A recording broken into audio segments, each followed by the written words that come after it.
Good morning, class. Now next topic is RH grouping. I think आपको AB blood group तो clear हो गया होगा. Just recall करती हूँ उससे पहले. ABO blood group is the grouping of blood group according to the presence of antigens and antigens on hemoglobin, or you can say antigens on red blood cells. If A antigen is present, then blood group is A. If B antigen is present, blood group B. If both antigens are present, then blood group AB. And if no antigen is present, then blood group O. Same, antigen ए के पास कौन से antibodies हैं? Anti B, क्योंकि दो ही type के हमारे antigens हैं, ए and B. तो जिस ब्लड ग्रुप में जो एंटीजन प्रेजेंट है उसके अगेंस्ट एंटीबॉडी उस पर्टिकुलर ब्लड ग्रुप में प्रेजेंट है. अगर ए ब्लड ग्रुप है तो उसके पास ए एंटीजन प्रेजेंट है, तो उसके पास कौन सी एंटीबॉडीज़ हुई? बी. बी ब्लड ग्रुप है तो बी एंटीजन प्रेजेंट और antibodies A, because it fight against the A antigens.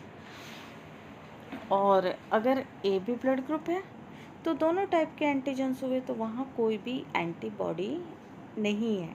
Means इस टाइप की एंटीबॉडी उस प्लाज्मा में नहीं प्रेजेंट है जो एंटीजन्स के अगेंस्ट फाइट करें. और अगर एंटीजन कोई भी प्रेजेंट नहीं है, then it having the antibody A and B both. अब सेम ट्रांसफ्यूज़न हम या तो सिमिलर कर सकते हैं, क्योंकि सिमिलर है तो सिमिलर मैच हो जाएगा, या फिर हम ओ को कर सकते हैं. डिफरेंट को हम किस लिए नहीं कर सकते? एक एग्जांपल से दोबारा रिकॉल कर रहे हैं.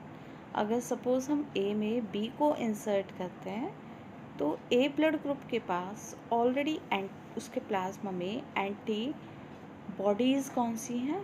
Anti B. और हमने ब्लड ग्रुप ट्रांसफ्यूज़ किया that having the antigen B. अब एंटीजन बी जो होता है उसके अगेंस्ट वो एंटीबॉडीज़ भी वर्क करना स्टार्ट कर देंगी, और वो उसे स्टार्ट करेंगी तो that destroy the RBCs of B blood group. अब सिमिलरली वो ए बी में एंटीबॉडीज़ ए हैं तो वो ए को किल करना शुरू कर देंगे.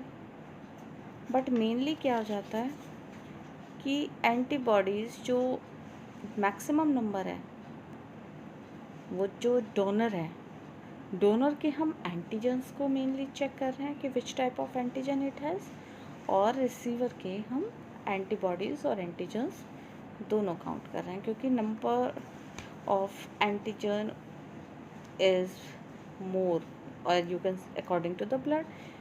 तो ब्लड उसका जो रिसीवर है that's blood is more in number, that's blood is more in count. So according to this we can check. अब नेक्स्ट आ जाता है RH ग्रुपिंग. RH ग्रुपिंग क्या होती है?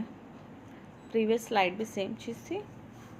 RH ग्रुपिंग है एक और फैक्टर है other than A and B. जैसे ए एंड बी एंटीजन्स हैं, सिमिलरली एक एंटीजन और है डैट इज़ RH. RH हम इसे इसलिए बोलते हैं कि एक जो कॉमन मंकी होते हैं they are called the rhesus monkey. उन रेसस मंकीज़ में भी जो इंडियन कॉमन मंकी है दे आर रेसस मंकी, और उन रेसस मंकीज़ में भी ये एक टाइप के एंटीजन्स मिले थे.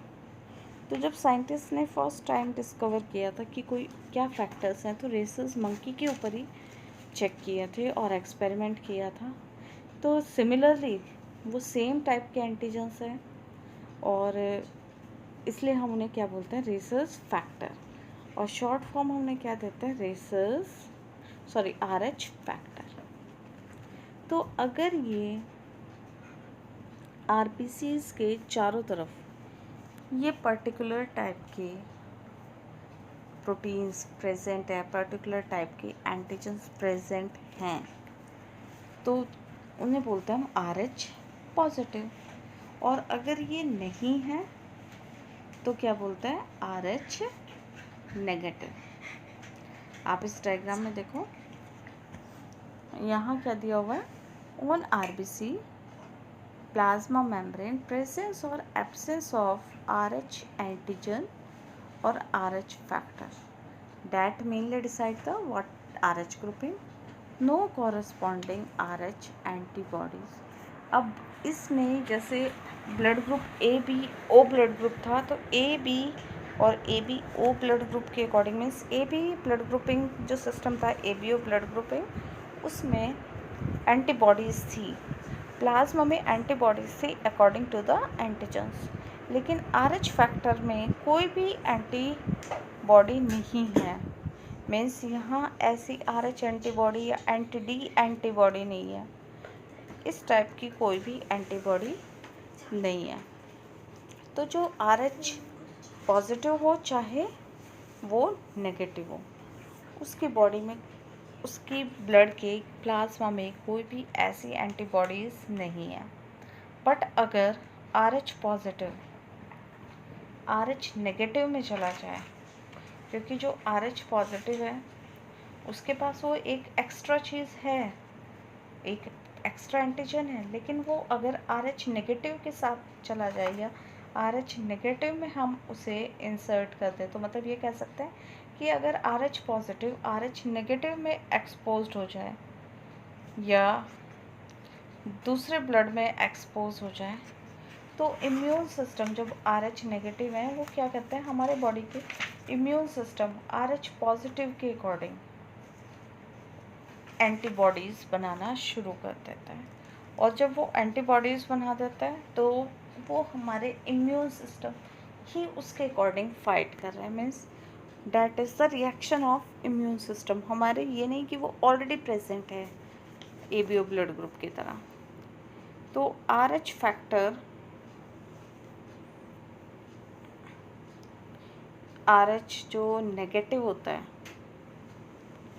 that having the anti-T body, RH positive में कोई एंटीबॉडी नहीं है, लेकिन RH नेगेटिव में अब एंटीबॉडीज़ प्रेजेंट है according to, you can say, due to the response of immune system. अगर RH positive blood RH negative में आया है, लेकिन बाय बर्थ या आप कह सकते हो कि initially they were not present in blood, सिर्फ वो कब एक्सपोज हुई, कब वो फॉर्म हुई, जब पॉजिटिव नेगेटिव में ट्रांसफ्यूज़ हो गया, तो बॉडी के इम्यून सिस्टम ने उसे रिस्पॉन्स करना शुरू किया और उसके अगेंस्ट एंटीबॉडीज़ बनाती, और वो एंटीबॉडीज़ फिर बॉडी में रह जाती हैं, और वो कभी, मतलब वो कह सकते हो that is the response of immune system. Just like आप कह सकते हो जैसे हम वैक्सीन्स लेते हैं, मेडिसिन्स लेते हैं, वैक्सीन्स में क्या होता है, वैक्सीनेशन के बाद वो इम्यून सिस्टम हमारी बॉडी में उन पर्टिकुलर डिजीज़ के अगेंस्ट एंटीबॉडीज़ डेवलप कर देता है।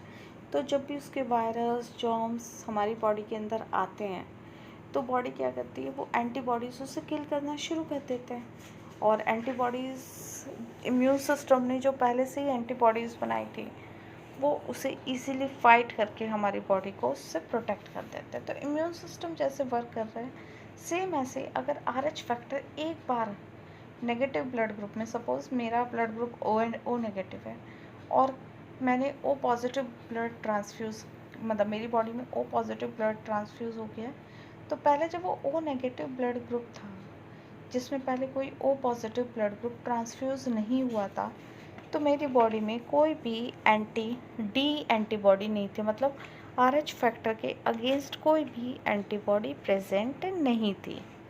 बट जब वो पॉजिटिव ब्लड ग्रुप मेरी बॉडी के अंदर आया, ग्रुपिंग तो हमने सेम देख ली, लेकिन RH नहीं देखा, तो अगर मैंने O नेगेटिव में O पॉजिटिव को ट्रांसफ्यूज़ कर दिया, तो वो पॉजिटिव फैक्टर जो RH फैक्टर था, वो एक एक्स्ट्रा फैक्टर उस ब्लड के कंपैरिजन में हुआ, तो ब्लड का जैसे ही वो ब्लड में एक्सपोज होगा, तो इम्यून सिस्टम रिएक्ट करना शुरू कर देगा, और इम्यून सिस्टम रिएक्ट करके एक एंटीबॉडीज़ बॉडी में बना देगा जो पॉजिटिव फैक्टर के अगेंस्ट वर्क करना शुरू कर देती है।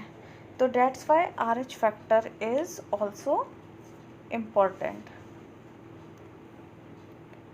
RH, क्योंकि अगर सेम नहीं होगा तो वहाँ भी सेम क्या करेगा कि वो डिस्ट्रॉय करना, RBCs को डिस्ट्रॉय करना शुरू कर देगा, और RBCs डिस्ट्रॉय होंगी तो ब्लड में हीमोग्लोबिन की डेफिशिएंसी शुरू हो जाएगी। तो ब्लड ग्रुप ए हो या बी हो, AB हो ब्लड ग्रुपिंग हो या RH, दोनों को चेक करना ट्रांसफ्यूज़न से पहले इम्पॉर्टेंट हो जाता है। नाउ नेक्स्ट है स्पेशल केस। ये स्पेशल केस है। अब जैसे मैंने अभी आपको बताया कि O पॉजिटिव में O नेगेटिव में O पॉजिटिव हमने ट्रांसफ्यूज़ कर दिया है। एक नॉर्मल कंडीशन में क्या